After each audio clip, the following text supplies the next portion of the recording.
the first deaf ball player in Major League Baseball in over 50 years, and the first to ever do this. Long fly ball to center field. A home run at Yankee Stadium, where 50,000 fans cheered for a curtain call. Theo Dorsey here with a baseball great, a person who has paved the way and also inspired many. Curtis Pride, you had an 11-year career in Major League Baseball starting in 1993. You were the first baseball player since 1945 to play with a hearing disability, actually, and you seem to do pretty well for yourself. Thanks for taking out some time to talk with me today. My first question, though, I don't want to talk about Major League Baseball yet. I want to take it back to where you grew up at Silver Spring, Maryland, where the journey began. Tell me about the famous sportscaster a lot of people do know, who apparently you had some baseball battles with. Well, first of all, thank you for having me on your show. And but no, I've known Scott Van Pelt this high school, and Scott used to brag about how he used to strike me out in high school. I'm trying to remember because I know I did strike out that many times in high school. And Scott said, "Yeah, that was the one that he struck me out to." He's like to brag about it. Well, your baseball career turned out a lot better than his, so. But his broadcasting career is a lot better than mine. Speaking of broadcasting careers as well, before we get into your playing day stuff, your wife, Lisa Pride, she's somebody who works here in Palm Beach County, Palm Beach Cardinals. She does some play-by-play. Can you tell me about that? Yes, my wife Lisa, she's been involved with sportscasting for a long time. She was a sportscaster for NBC here and CBS in West Palm in Miami. And now she's kind of focused on broadcasting minor league games, and she has dreams of broadcasting games at Major Leagues. So hopefully they'll come soon. But she loves the game. She loves being around the game, and she's been doing it for almost 20 years. Yeah. Well, I know that for you, you've been in athletics your whole life. It wasn't just baseball. You played basketball, I believe soccer as well. Do you play any sports these days? Are you out on the golf course? Like, what are some of the activities that keeps you busy these days? I love playing golf and basketball. I try to play pickup basketball every once in a while, and I love to fish. But most people don't know that soccer was actually my best sport. Really? Better than baseball and basketball, and soccer's always come naturally for me. And I played the Junior World Cup for USA in China, and after that tournament, I was named one of the best 15 soccer players in the world in 16 and a half and under. And I've had many scholarship offers from the top soccer program in the country, and people have especially need to go pro in soccer. But at that time, professional soccer in this country wasn't popular back in the 80s, and I would have had to go overseas to Europe to play professional soccer. And I've always had dreams of playing college basketball. And so I accepted a college basketball scholarship to the College of William and Mary. But shortly after I accepted the scholarship, I was drafted by the New York Mets in baseball. But my dad would tell all the teams who were interested in drafting me that I was going to college no matter what, because getting an education was very important to me, because being appointed with the hearing disability, and there's no guarantee in making a professional baseball, and so I always have something to fall back on. But somehow my dad was able to work out an agreement with the Mets that they will allow me to go to college full-time on a basketball scholarship and still be able to play professional baseball in the summer. Really? So I was the first athlete. I think I was the first athlete to have that kind of agreement where I play college basketball. So from August 20th all the way through May 15th until my last final, I would leave and join the baseball team in the middle of the season. And so I only played for 3 months at a time, every year for the next 4 years. until I graduated from college. That might be the most interesting part of your journey. I've never heard of anything like that. Now I will say, so I went to Hampton University. I'm very familiar with William and Mary, going to college in Virginia and whatnot. What in the world was that like, being a professional baseball player, but also being like the star point guard for the college? Yeah, I mean, it was tough to be able to make the transition between baseball to college, back and forth, and basically, my mind is always focused on baseball. If I would have to leave in the middle of the season to go back to school, and now I sort of, shift my way to really to focus on the academics and basketball. I never really had time to work on my basketball skills during the summer because I was always busy playing professional baseball.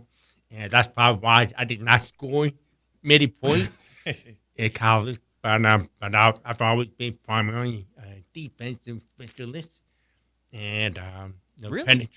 Oh, so I have a question about that, because defense in basketball, especially team defense, it takes a lot of communication. Like, how were you able to communicate on the basketball court? We'll get to the baseball part of it, because I love your outfield rule about when the ball is yours. I want you to tell that story of how you taught players to play alongside of you as you were an outfielder. But back to basketball. Team defense, you got to communicate on switches, Right. on passing off assignments. How are you able to do that? Well, it's just have a good because I have a good feel of the game. I have a good feel of where my teammates are, and I always use my peripheral vision to see where everybody's at all times. And sometimes if there was a double switch, so my teammate was kind of give me a push, so that I know okay double switch. But no, I've always been such a great man-to-man defensive back. A lot of the college coaches have always considered that I was one of the best man-to-man defensive defender in the country. Locked down.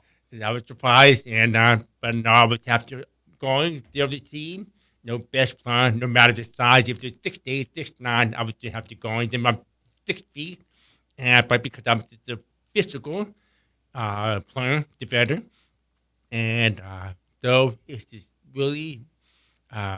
It's just all about communicating and be visually aware of what's going on. I'm the same thing for baseball. Like you said, roughly now we have one very simple rule. Anytime I call for the ball, no matter what position I'm playing, it's my ball all the way. There's no, you got it, I got it back and forth. So basically, I have a priority over everybody. And but we never had any collisions, never had any problem. And I like that. It makes sense. You set those ground rules and people learned how to follow it really quick. We got Curtis Pride joining us, 11-year Major League Baseball veteran. You played through your journey with all the sports you played with hearing disabilities, but it obviously didn't prevent you from doing great things. Also, one of the great things you've been able to do is author this here book, I Felt the Cheers, The Remarkable Silent Life of Curtis Pride. You got a forward in here from Cal Ripken Jr. You have many of people who have talked about and praised what you've done in here, including Scott Van Pelt, who you brought up.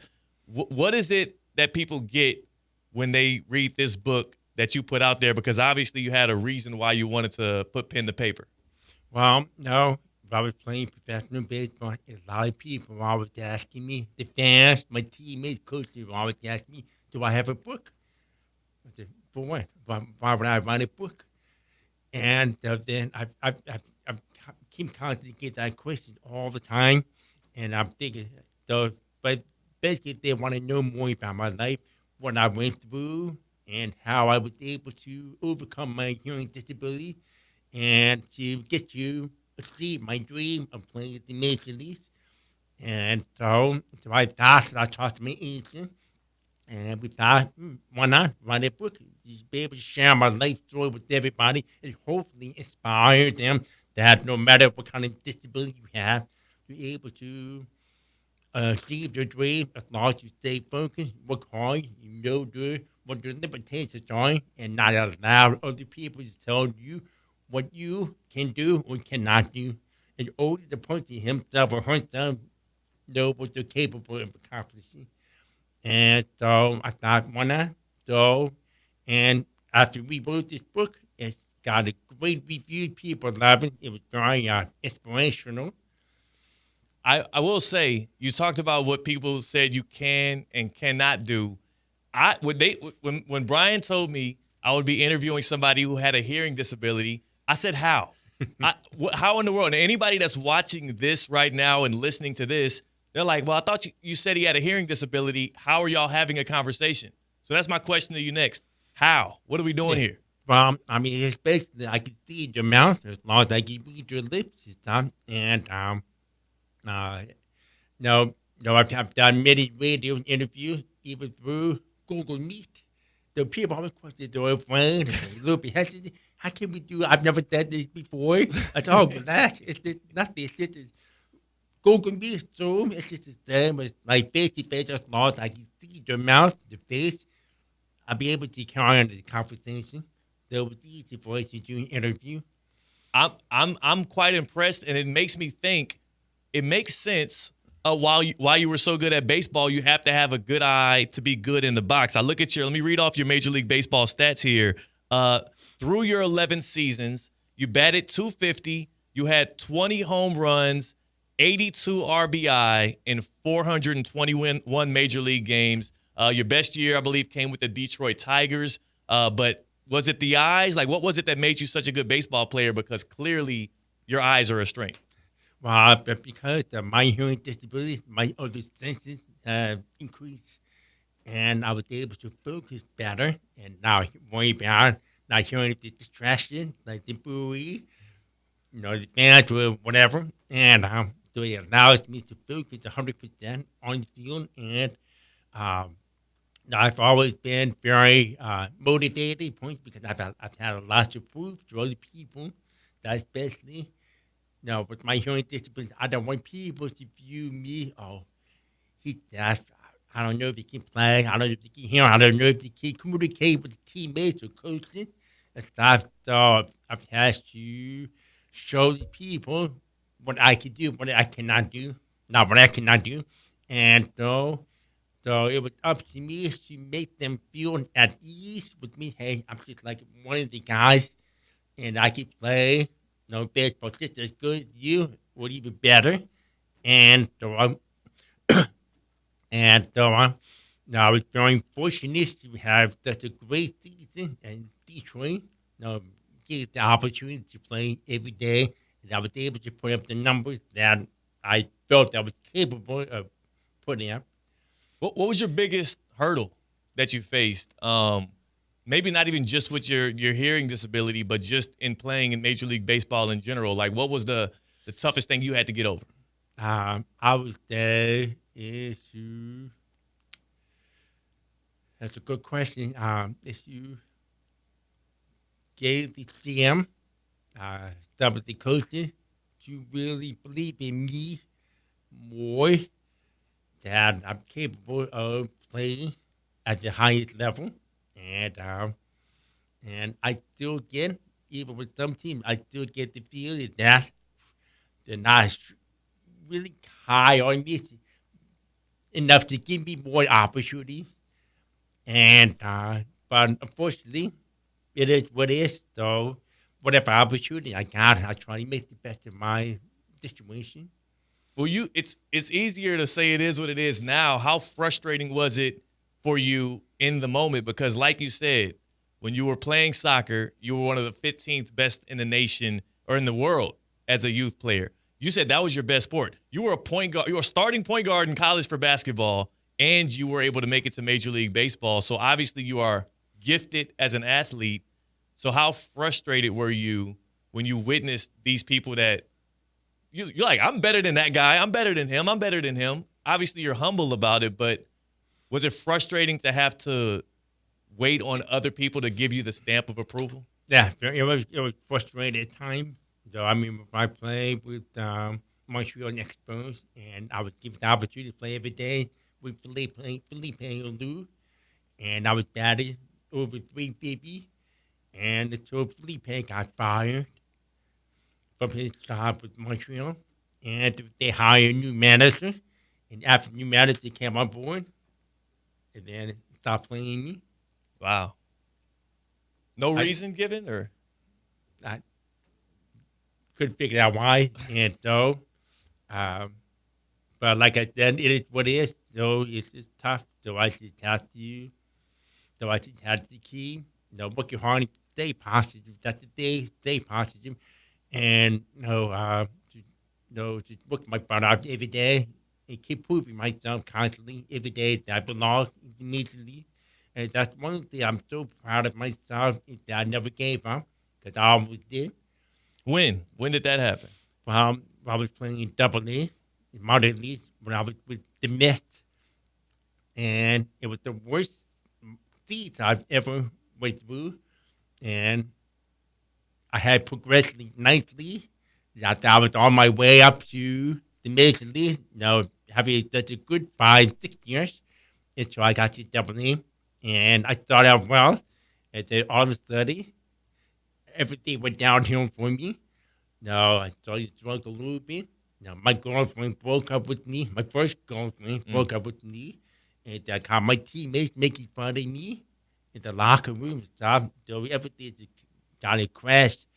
And I wanted to quit in the middle of the season. And But my parents came up because I was in Binghamton, New York. Mm. And so my parents made the drive up to meet with me. And I remember sitting in my parents' hotel room, and my dad and I had such a long talk. And he told me, no, I did not raise my son to be a quitter. You're going to honor your commitment to finish the season.